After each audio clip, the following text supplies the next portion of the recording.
So many people putting this down as a political conspiracy theory, but actually there are real questions to be answered here. There are? Yeah, of course there are. Of course there are.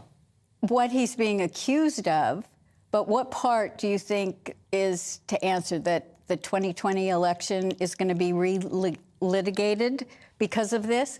They've made a huge, huge mistake with this one, because even though we thought what was going to happen was they were going to go after him for treason or sedition, but they did criminally charge him, but they didn't go to that extreme. As a result, he has due process, so he can subpoena people and bring things in. Now, let me say something about this 2020 election, is that Biden is the legitimate president, but he's the legitimate president of what is now the bankrupt U.S. corporation. And that was a treaty in 1871. Well, on September 12, 2018, Trump created an executive order.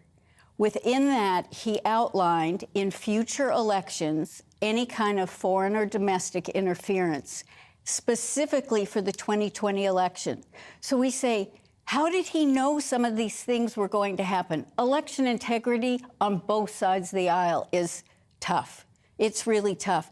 But what this has done is it's opened the door for Trump to present his case. Well, that's a good thing, isn't it? Because, what we see on this side of the pond is a very difficult situation where the legal system is politicised in the United States, which is abhorrent to us over here. So the fact that Trump can subpoena, some people saying it's a mistake by Jack Smith, but actually he can subpoena, people can actually see evidence from both sides. That's a sensible move. Exactly.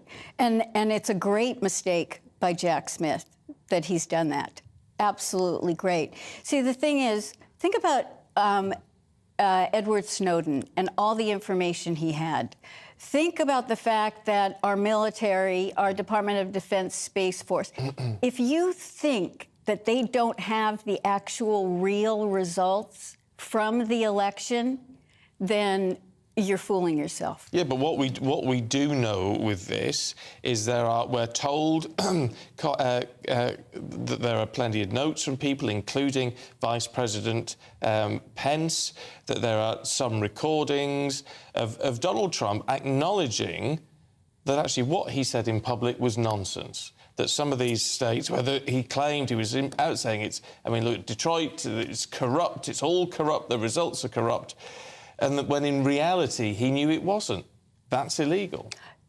But you know what? That's what someone's claiming, but that's not the fact, and that's not what Donald Trump really has ever said. He's been very, very clear. I mean, the issues were, for example, in Pennsylvania, the Supreme Court of the state of Pennsylvania stepped in and changed some of the election laws. Under our Constitution, it's only the state legislators that can do that. 2,000 Mules, the film that came out, what they did, they spent over $4 million tracking the phones. And the reason it's only 2,000 mules is that based on the visits to the drop boxes in Georgia, they had to have gone over 10 times. And they've got all the film for that. So the thing is that the election integrity is so different and so problematic in every single state. But that doesn't mean that the machines didn't do something, that there were some other kind of finagling. But the long and short... Go ahead. Well, it doesn't... But that's where conspiracy comes in, is it? To say, well, it doesn't mean that something didn't happen. Well, there's no evidence that it happened. I mean, there's how many court cases did the Trump campaign try to bring? Nothing's gone in his favour. OK, wait a minute. Everyone, the media goes, oh, there were 60 court cases that were rejected. No, there were 3. He won 2, he lost 1. 57 were never heard because they had no standing. And standing means that the person bringing the case has to claim some kind of impact or injury. So it's really, the media did that, and they're great at doing that, but it was a fallacy in there. And the thing is that I sit on a task force at the Department of Defense, and the thing is, they've got the goods. They've got the goods, and Trump knew that if he presented any of the goods early on, we'd have a civil war. That he really felt that the people needed to see how bad it could get. And that's the sense that we're getting from Trump's lawyer about what his defence is going to be. So this is all going to be based on free speech, the First Amendment in the US Constitution, that he had a right to say what he believed. And he believed that the election results were not as was put out. But the point is, if you live in a democracy and you believe in a democracy, then that means that even if you don't like the outcome of an election, you respect that. Because it's a democratic vote. Well, a democratic vote, and so therefore he should be silent about it. No, he has a right to speak, but the issue, of course, is if he then acts to subvert that election result. Oh, so that because you think he's being criticized because in Georgia he said, "Can you find me 12,000 votes?" Or, the thing is, he didn't try to subvert anything. What he's really done is he set up the deep state to come out, and that's why we're seeing all these things. I mean, it was revealed with whistleblowers and Hunter Biden's ex-best friend that in 2015, the head of Burisma gave Joe and Hunter Biden $10 million bribe.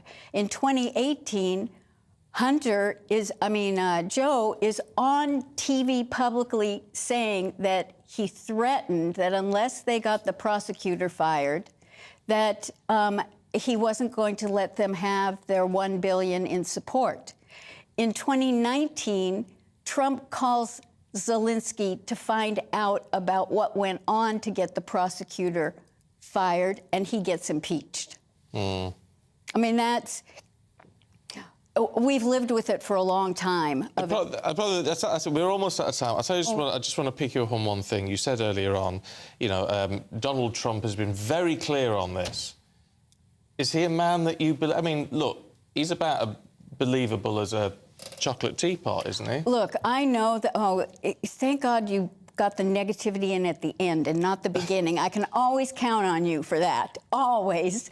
But it's a legitimate point to say that Donald Trump is a man who always speaks the truth. That can't be the case. I mean, it's hardly the case of any leader, to be fair, but, I mean, definitely not Donald Trump.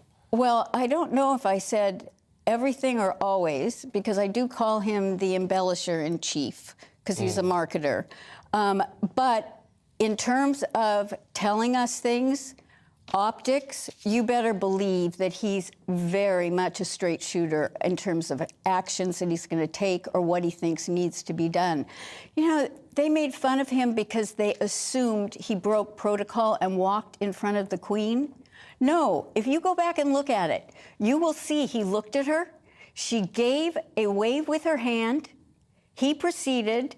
She took a couple of steps, he stopped, and he waited for her to join. That was an optic to tell us that he then was going to bankrupt the U.S. corporation because it was the Vatican, the Crown, and the U.S. that was part since 1871. And we were giving you our tax dollars. We were paying back. Forget this Tea Party and without taxation, without representation. We owed you a lot of money because you helped us in the Civil War. And so that is what Trump has now, he told the Queen, I'm ending this. We're dissolving this corporation. We're going to go back to being a republic and we'll all be separate.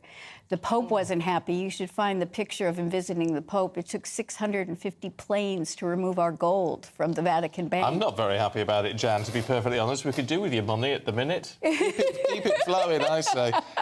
Jan Halper-Hayes, really good to see you. Thank you very much indeed. You too. Now, should asylum seekers be allowed to work?